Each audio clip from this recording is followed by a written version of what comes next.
J'avais 5 ans quand j'ai compris pour la première fois que ma sœur, Amanda, me détestait. Pas simplement que je ne lui plaisais pas, ni que je l'agaçais, mais une véritable haine. C'était une étrange révélation pour une petite fille, de comprendre que quelqu'un qui partageait ton sang pouvait te regarder avec une telle indifférence glaciale. Amanda avait 10 ans de plus que moi, elle était déjà une adolescente alors que j'apprenais encore à faire mes lacets. On pourrait penser qu'un si grand écart d'âge la rendrait protectrice envers moi, peut-être même maternelle. Ce ne fut pas le cas. Pour des raisons que je n'ai jamais complètement comprises, elle m'en a voulu dès le premier jour. Mes premiers souvenirs sont teintés de son hostilité. Mes parents travaillaient de longues heures dans leur cabinet comptable, alors ils laissaient souvent Amanda chargée de me garder.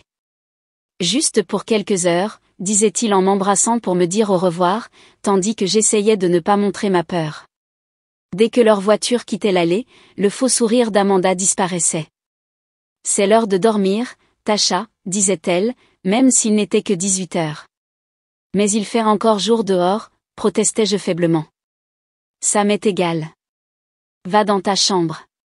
Elle me faisait monter les escaliers, me poussait dans ma chambre, et puis venait le son que j'entends encore dans mes cauchemars, le clic distinctif de la serrure de l'extérieur.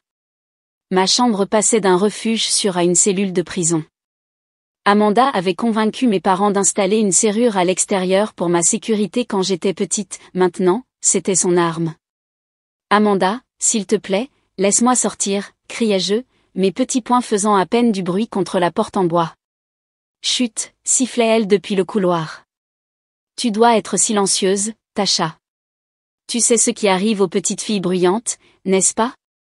Les monstres sous le lit deviennent affamés. Je me figeai, le cœur battant la chamade. Il n'y a pas de monstre, murmurai-je, essayant de me convaincre plus moi-même qu'elle. Ah non? C'est quoi, ce bruit de grattement? Je crois qu'il y en a un qui se réveille. Elle grattait avec ses ongles le bas de ma porte, et je sautais sur mon lit, soulevant mes pieds, convaincu que quelque chose était sur le point de m'attraper les chevilles. Je restais assise là pendant des heures, trop terrifiée pour bouger, trop effrayée même pour atteindre l'interrupteur. Quand j'entendais la voiture de mes parents dans l'allée, Amanda déverrouillait rapidement la porte de ma chambre et chuchotait, « Si tu leur dis, je ferai pire la prochaine fois. » De toute façon, ils ne te croiront pas. Mais une fois, quand j'avais environ 6 ans, je le leur ai dit. Mes parents étaient rentrés et m'avaient trouvée pâle et tremblante, des traces de larmes séchées sur mes joues. Amanda m'a de nouveau enfermée dans ma chambre et a dit qu'il y avait des monstres sous le lit, dis-je, la voix tremblante. Le front de mon père se plissa, mais avant qu'il ne puisse parler, Amanda leva les yeux au ciel de façon théâtrale. La voilà repartie avec ses histoires. Vous vous souvenez la semaine dernière quand elle a dit qu'elle avait vu un dragon dans le jardin? C'était un jeu auquel je jouais, et Amanda le savait. Mais mes parents hochèrent la tête, échangeant des regards entendus. Tasha, dit mon père fermement, tu ne devrais pas inventer d'histoire sur ta sœur. Elle te consacre de son temps pour te garder, et tu devrais être reconnaissante. Reconnaissante. Ce mot devint une écharde dans mon cœur, qui a suppuré pendant des années. Comment pouvais-je être reconnaissante pour le tourment, pour la peur, pour la certitude grandissante que dans ma propre maison, ma parole ne valait rien contre la sienne? Le schéma s'est poursuivi pendant 2 ans encore, Amanda me gardant, enfermée, et les monstres sous le lit devenant de plus en plus élaborés dans sa narration. Parfois, ils avaient des griffes qui pouvaient traverser les matelas, d'autres fois, ils pouvaient grimper sur les murs et les plafonds quand les lumières étaient éteintes. Quand Amanda a obtenu son diplôme de fin d'études secondaires et a annoncé qu'elle partait à l'université dans le Michigan, à 5 États de distance, j'ai fait semblant d'être triste pour mes parents, mais à l'intérieur, j'ai senti un ballon de soulagement se gonfler dans ma poitrine. La liberté, la sécurité, la possibilité d'une enfance normale. Le jour de son départ, j'ai regardé par la fenêtre comment mes parents la serraient dans leurs bras pour lui dire au revoir dans l'allée. Quand la voiture a finalement disparu au bout de la rue, je suis allée dans ma chambre et me suis allongée sur le sol, glissant délibérément mon bras sous le lit. Rien ne m'a attrapée. Il n'y avait pas de monstre tapis dans l'ombre.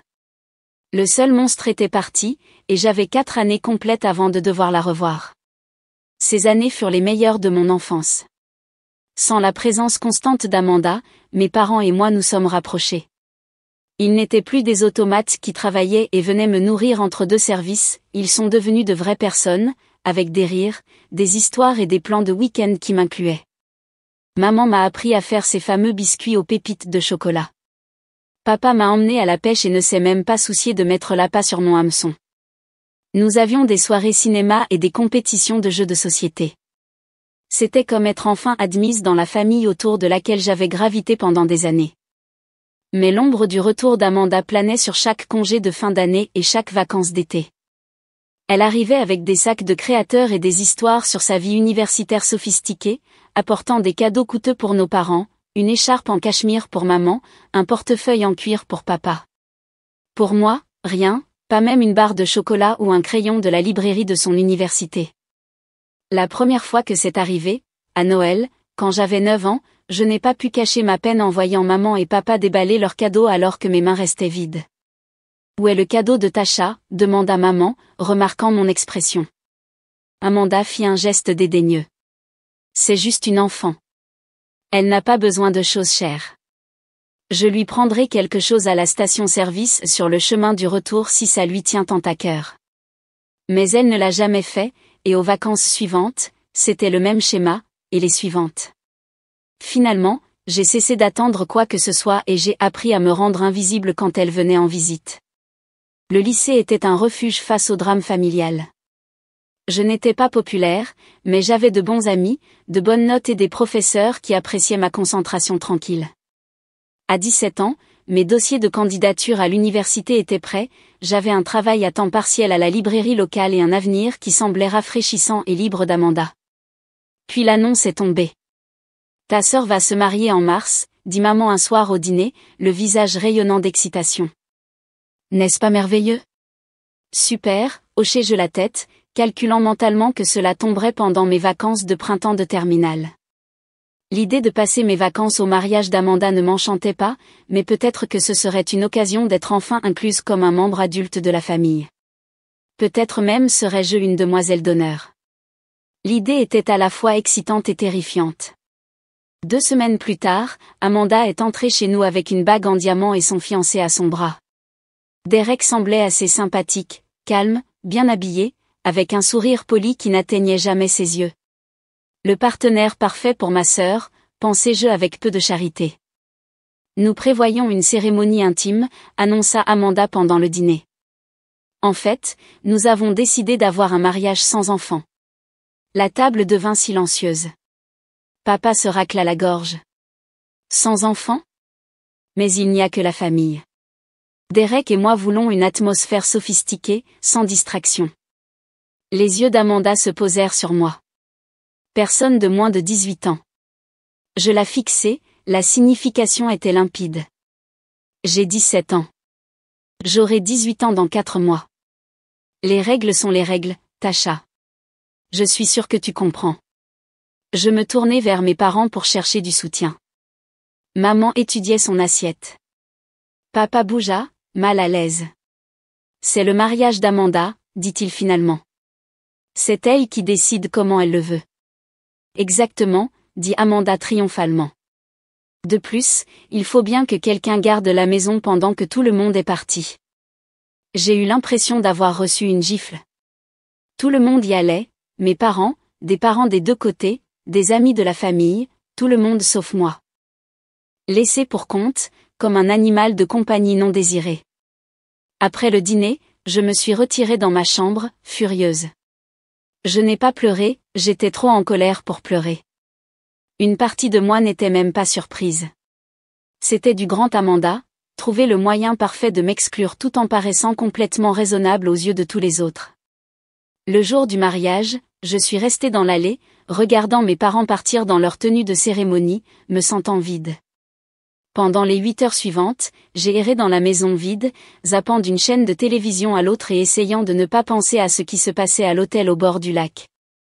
Ce soir-là, quand mes parents sont rentrés, ils étaient pleins d'histoires, les belles fleurs, les vœux émouvants, la nourriture délicieuse. J'ai hoché la tête et souri au bon moment, jouant le rôle de la fille intéressée. 3 jours plus tard, en naviguant sur les réseaux sociaux, je l'ai vu, Amanda avait posté son album de mariage. Je n'aurais pas dû regarder, mais la curiosité a été plus forte. Là, sur les photos de famille, se trouvait ma cousine Lily, souriant dans une jolie robe bleue. Lily, qui avait exactement un mois de moins que moi. J'ai zoomé sur la photo, pensant que je devais me tromper, mais non, c'était bien Lily. Ma main tremblait en composant son numéro. Oh, oui, dit-elle nonchalamment. Amanda a dit que l'histoire de l'âge n'était qu'une directive, pas une règle stricte. Tu ne le savais pas? J'ai raccroché sans répondre. La trahison m'a brûlé la gorge. Il ne s'agissait pas d'un mariage sans enfant, il s'agissait de m'exclure spécifiquement, et tout le monde, y compris mes parents, l'avait accepté. Ce moment a changé quelque chose de fondamental en moi. J'ai arrêté d'essayer de gagner l'approbation d'Amanda ou la compréhension de mes parents. Je me suis concentrée sur l'obtention de mon diplôme, l'obtention de bourse et la planification de ma fuite vers l'université. La fois suivante où j'ai vu Amanda, c'était à Thanksgiving, 6 mois plus tard. J'avais tout juste 18 ans et je partais à l'université d'État en janvier.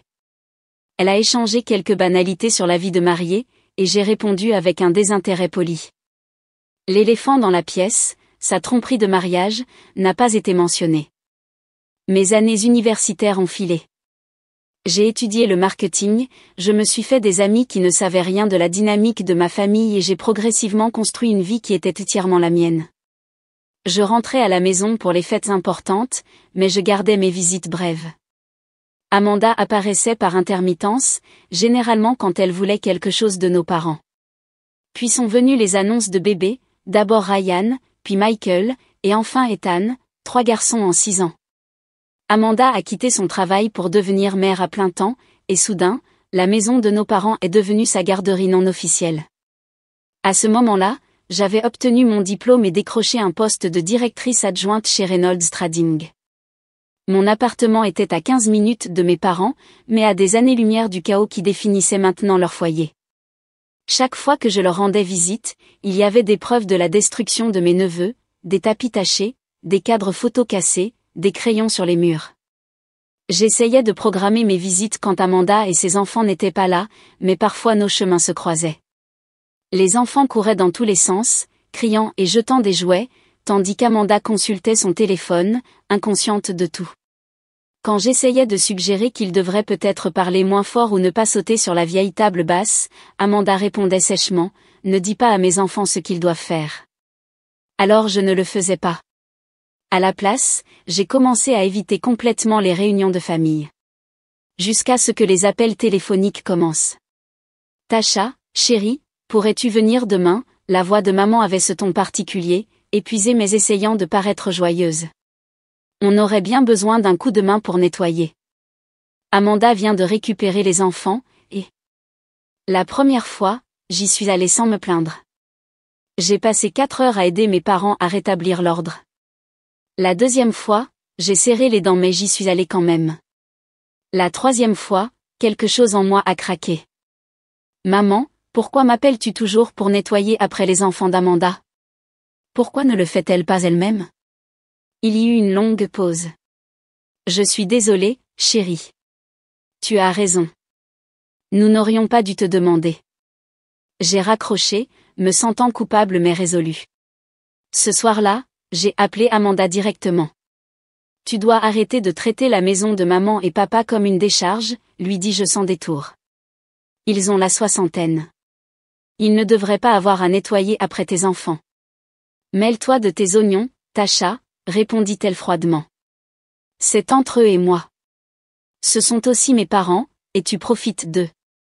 J'élève 3 enfants. Qu'est-ce que tu en sais, toi? Sa voix dégoulinait de condescendance. Ne mets pas ton nez là où on ne te le demande pas, elle a raccroché. J'ai appelé mes parents immédiatement après avoir raccroché avec Amanda. Mes mains tremblaient de colère, mais ma voix était ferme. Maman, papa, je veux que vous arrêtiez de garder les enfants d'Amanda à moins qu'elle n'accepte de nettoyer après eux. Ces enfants sont complètement hors de contrôle, et Amanda ne lève pas le petit doigt. Il y eut un long-silence. Puis, papa se racla la gorge. Nous allons lui parler. Je n'étais pas sûre qu'il le ferait, mais une semaine plus tard, j'ai reçu un appel furieux d'Amanda. Qu'est-ce que tu as bien pu raconter à maman et papa, exigea-t-elle, la voix stridente. Ils m'ont dit que je ne pouvais plus amener les enfants si je ne nettoie pas après. Bien, dis-je simplement. Tu n'avais pas le droit de les monter contre moi. Qui va garder mes enfants maintenant? Tu sais combien coûte une garde d'enfants? Ce n'est pas mon problème. C'est toi qui as choisi de les avoir. Assume un peu tes responsabilités. Elle m'a de nouveau raccroché au nez. Plus tard, maman m'a dit qu'Amanda avait effectivement commencé à nettoyer après ses visites, pas à fond, mais assez pour que mes parents ne se retrouvent pas avec une zone sinistrée. C'était une petite victoire, mais elle semblait significative. Pour une fois, je n'avais pas reculé. La vie a continué. Je me suis concentrée sur ma carrière, gravissant les échelons jusqu'à devenir directrice principale. Je suis sortie avec des garçons de manière décontractée, mais rien de sérieux n'a tenu jusqu'à ce que je rencontre Ethan lors d'une conférence professionnelle. Il était intelligent, drôle et d'une franchise rafraîchissante, sans jeu, sans manipulation. Après des années à marcher sur des œufs avec ma famille, son honnêteté était comme de l'oxygène. Nous sommes sortis ensemble pendant 2 ans avant qu'il ne me demande en mariage le jour de mon 27e anniversaire, avec une simple bague solitaire et la promesse d'un avenir sans drame. J'ai dit oui tout de suite, mais même pendant que nous célébrions, une pensée sombre s'est immiscée, le mariage signifierait affronter à nouveau Amanda. On pourrait s'enfuir, suggéra Ethan quand je lui ai expliqué mes inquiétudes. Las Vegas, juste nous deux. Mais j'ai secoué la tête. Je ne la laisserai pas me voler un vrai mariage. Je veux que mes amis soient là, ta famille, tout le monde, sauf mes neveux. Ethan a haussé un sourcil. C'est audacieux. Ta sœur ne va pas aimer ça. Je sais, j'ai pris une profonde inspiration. Mais après avoir vu ce que ces enfants ont fait à la fête d'anniversaire de mes parents le mois dernier, le gâteau écrasé, les cris pendant les toasts, je ne peux pas prendre ce risque. Alors, j'ai fait l'annonce sur les réseaux sociaux, nous sommes ravis de préparer notre mariage pour juin prochain. Note, ce sera un événement sans enfants. Aucun invité de moins de 16 ans ne sera admis, s'il vous plaît. Nous adorons vos petits, mais nous voulons que tout le monde profite d'une soirée pour adultes. La plupart des réponses ont été positives. Les amis avec des enfants ont promis de trouver des babysitters. La famille d'Ethan a parfaitement compris. Ma publication a reçu des « j'aime », des cœurs et des commentaires de soutien, tous sauf d'Amanda. Une semaine plus tard, je suis allée chez mes parents pour notre dîner habituel du samedi. En entrant par la porte d'entrée, j'ai entendu le chaos familier avant de le voir, des cris, des coups, quelque chose de fragile se brisant sur le sol. Amanda et ses enfants étaient passés par hasard. Ryan, maintenant âgé de 12 ans, est passé en courant à côté de moi avec un pistolet à eau. Michael, 8 ans, sautait du canapé au fauteuil, ses chaussures laissant des traces de saleté sur le tissu. Ethan, le plus jeune à 6 ans, sortait systématiquement les livres des étagères et les laissait tomber sur le sol. Amanda était assise à la table de la salle à manger avec maman, buvant tranquillement son café comme si elle était entourée d'une tranquillité parfaite.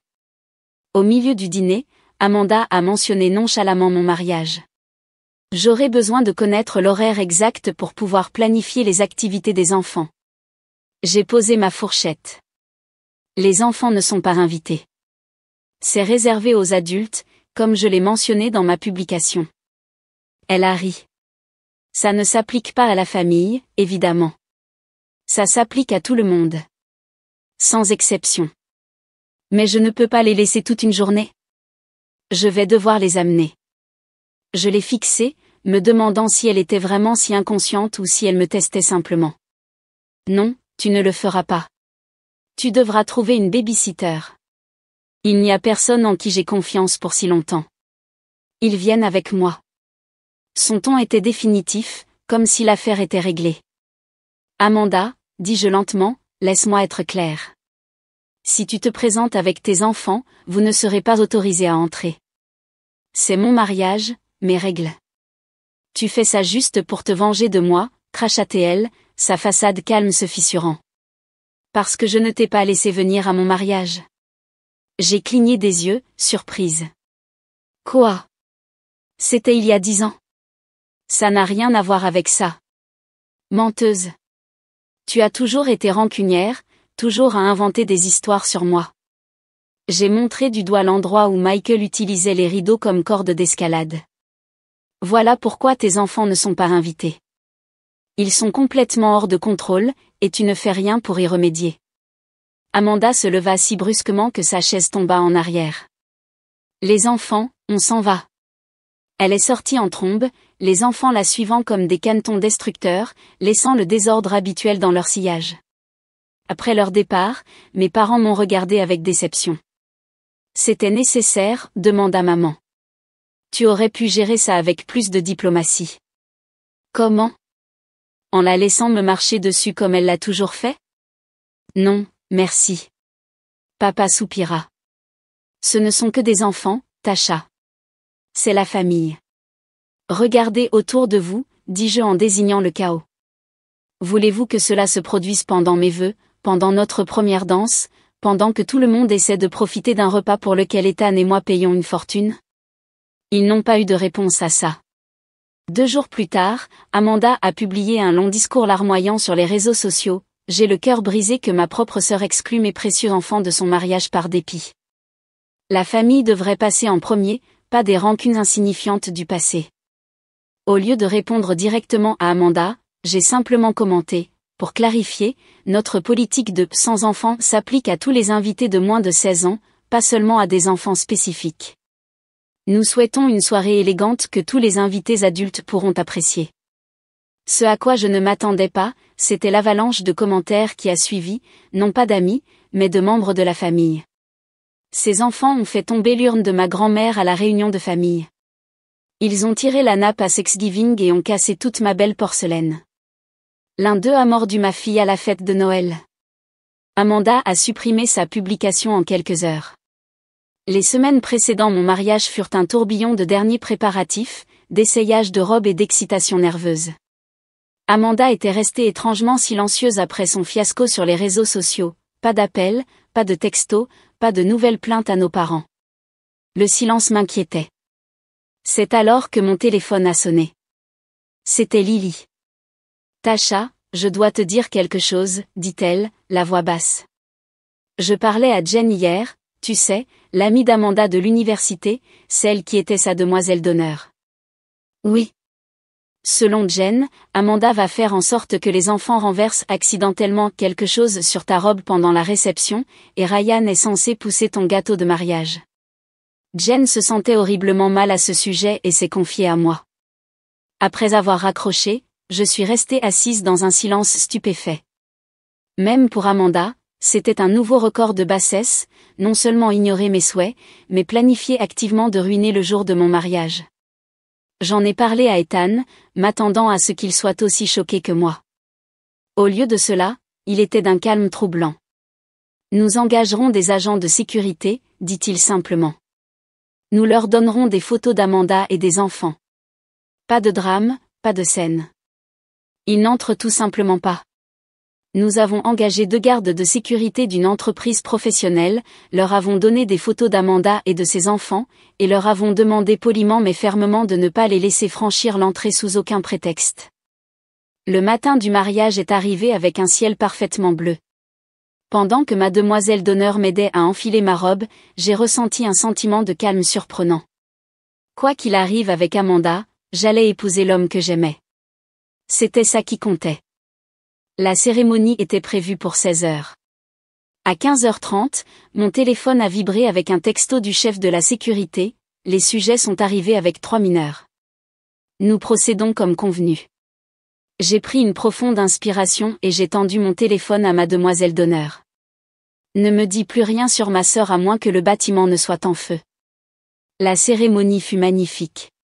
Remonter l'allée vers Ethan, voir son visage s'illuminer, à ce moment-là, Amanda n'existait pas. Nous avons échangé nos vœux sous une arche de roses blanches, et lorsque le pasteur nous a déclarés mari et femme, les applaudissements de nos invités ont sonné comme une libération d'années de tension. Ce n'est qu'à la réception que la réalité s'est imposée. Ma mère est apparue à mes côtés alors que je saluais les invités, le visage tendu de colère. « Comment as-tu pu, siffla-t-elle. Ta propre sœur est dehors en larmes parce que ces brutes que tu as engagées ne l'ont pas laissée entrer. » J'ai gardé mon sourire en place pour le bénéfice des invités proches. J'ai été claire sur le fait que les enfants n'étaient pas les bienvenus. Elle a choisi de les amener quand même. C'est la famille, Tasha. Que attends-tu d'elle qu'elle fasse avec eux? La même chose que tous les autres parents ici, trouver une babysitter. Les yeux de maman se sont remplis de larmes. Ton père et moi allons la ramener à la maison. J'espère que tu es satisfaite de toi.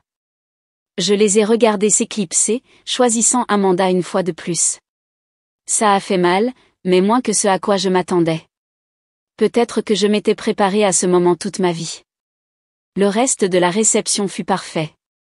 Les amis ont dansé, les parents ont partagé des histoires embarrassantes, et la grand-mère d'Ethan nous a tous appris une danse folklorique polonaise qui nous a fait rire aux larmes. Notre gâteau est resté droit, ma robe est restée impeccable, et personne n'a jeté de nourriture ou grimpé au rideau. 2 jours après notre retour de lune de miel, j'ai décidé d'appeler mes parents.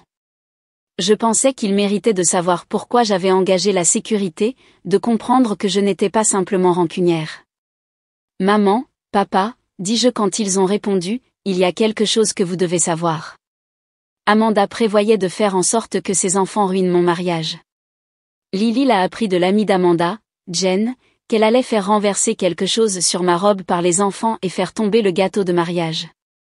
Le silence à l'autre bout du fil était assourdissant. Puis, la voix de ma mère, froide et méprisante, « Tasha, je n'arrive pas à croire que tu inventes encore des histoires sur ta sœur après toutes ces années. » « Je n'invente rien, protestai-je. Lily l'a entendu directement de Jen. Pourquoi mentirait-elle à ce sujet? Mon père soupira lourdement. Tu as toujours eu de l'imagination, Tasha. Voyant toujours le pire chez ta sœur. C'est aller trop loin. J'ai fermé les yeux, transporté à l'époque de mon enfance, Amanda m'enfermant dans ma chambre sombre, me parlant de monstres, puis me traitant de menteuse quand j'en parlais à nos parents. Je n'ai rien inventé, dis-je doucement. Lily peut le confirmer.